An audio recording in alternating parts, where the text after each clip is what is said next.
Hola, ¿cómo están? Bienvenidos al 9º capítulo de Economía Ciudadana, un programa del área de estudios y políticas públicas de Banco Santander en colaboración con Diario Financiero.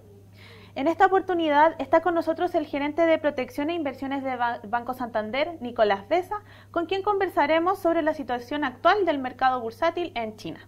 Hola Nicolás, ¿cómo estás? Hola Denise, ¿cómo estás? Nicolás, para partir y para que comprendieran nuestros televidentes, me gustaría que nos explicaras a qué se debe esta corrección tan abrupta que ha experimentado la bolsa china en las últimas semanas. Mira, para ver el tema de China yo creo que hay que entender dos cosas. En primer lugar, China cambió su plan de crecimiento para el último quinquenio, un crecimiento principalmente fundamentado en el consumo interno, en donde antiguamente crecía principalmente por un aumento de la exportación y por la inversión extranjera directa. ¿Bien? Eso ha hecho efectivamente que la tasa de crecimiento comience a convergir a niveles más bajos que lo que estamos acostumbrados de los últimos años, que era en torno al 8-9%. ¿Bien? Lo segundo, cuando uno analiza la bolsa china, hay que separar entre dos bolsas. Uno es la bolsa donde compran las personas nacidas en China y que viven en China, los locales, que son las series A, y donde invierte generalmente el resto de los inversionistas, que son las series H, que se transan en Hong Kong. Si uno toma la rentabilidad año contra año, o sea, del 31 de julio del 2014 al 31 de julio del 2015, la bolsa de China serie A ha rentado un 66%. ¿Y eso ¿Bien? tomando en cuenta? Tomando en cuenta la corrección que hemos hablado. Claro. Desde el 12 de junio del 2015 a la fecha, esta bolsa corrigió un 29%, que un poco a lo que tú me haces alusión. ¿Qué gatilló esa corrección? Principalmente dudas con respecto al crecimiento de China. ¿Bien? Y esas dudas se manifiestan porque los últimos datos de manufactura venían siendo bastante más débiles. Algunos de ellos, incluso el del HSBC, entró en zona de contracción, o sea, bajo 50 puntos. Y adicionalmente, lo que proyecta el resto de las casas de estudio es que China efectivamente va a venir disminuyendo su tasa de crecimiento bajo el 7%. Y eso de alguna forma tiene intranquilo al inversionista. Por otro lado, tenemos el tema del sector inmobiliario. El sector inmobiliario en China efectivamente tuvo una cierta crisis, el precio de las casas comenzó a caer y que también alertó al mercado. Por lo tanto, si tú eres un inversionista que ha tenido una rentabilidad en torno al 90% en un año calendario aproximadamente, tomar utilidad con respecto a eso hace bastante sentido. Y parte de eso es la corrección que hemos vivido el último tiempo en la Serie A.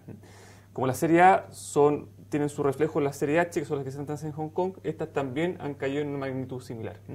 Ahora, si uno mira, por ejemplo, las valorizaciones relativas y ve si están cara o barata estas bolsas de acuerdo a su precio de utilidad con respecto a su historia, con respecto a distintos comparables, vamos a darnos cuenta que la Serie H o las acciones de China que se transan en Hong Kong están relativamente baratas con respecto a su precio de utilidad histórica y también con respecto a su precio de utilidad de otros mercados.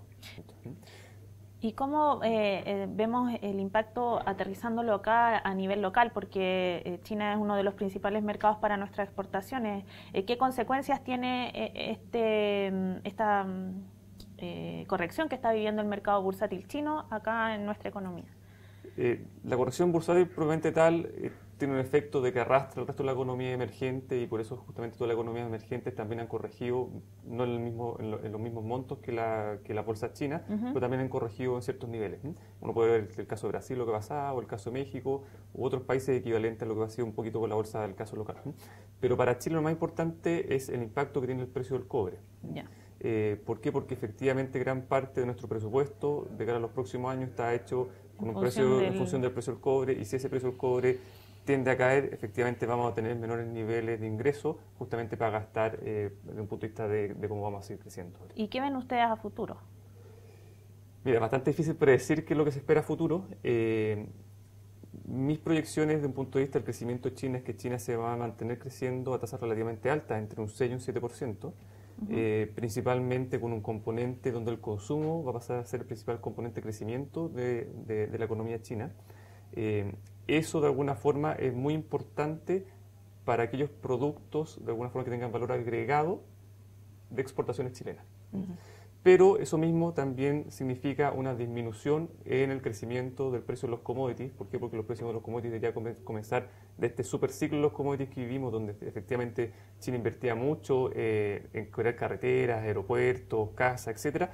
Va a comenzar a desacelerarse, va a comenzar a caer y eso efectivamente tiene un impacto en los precios de los commodities, un poco lo que hemos visto en todos los commodities, tanto de metales principalmente. Claro. Por lo tanto, es bastante difícil ver llegar nuevamente el cobre a niveles de $4 la libra de cobre, pero también ya llega cierto momento en donde las fuerzas de oferta y demanda comienzan a converger, en donde de alguna forma hay ciertas plantas que van a dejar de producir cobre. ¿Por qué? Porque el costo es muy alto y a estos niveles de precio no pueden funcionar. Por lo tanto, eso va a significar de alguna forma que las leyes de oferta y demanda van a comenzar a operar. Pero eso es un poquito más a mediano y largo plazo.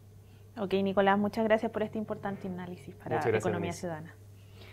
Bueno, yo me despido y los invito a que dejen sus comentarios en las redes sociales con el hashtag Economía Ciudadana y nosotros nos vemos en un próximo capítulo muy pronto. Hasta luego.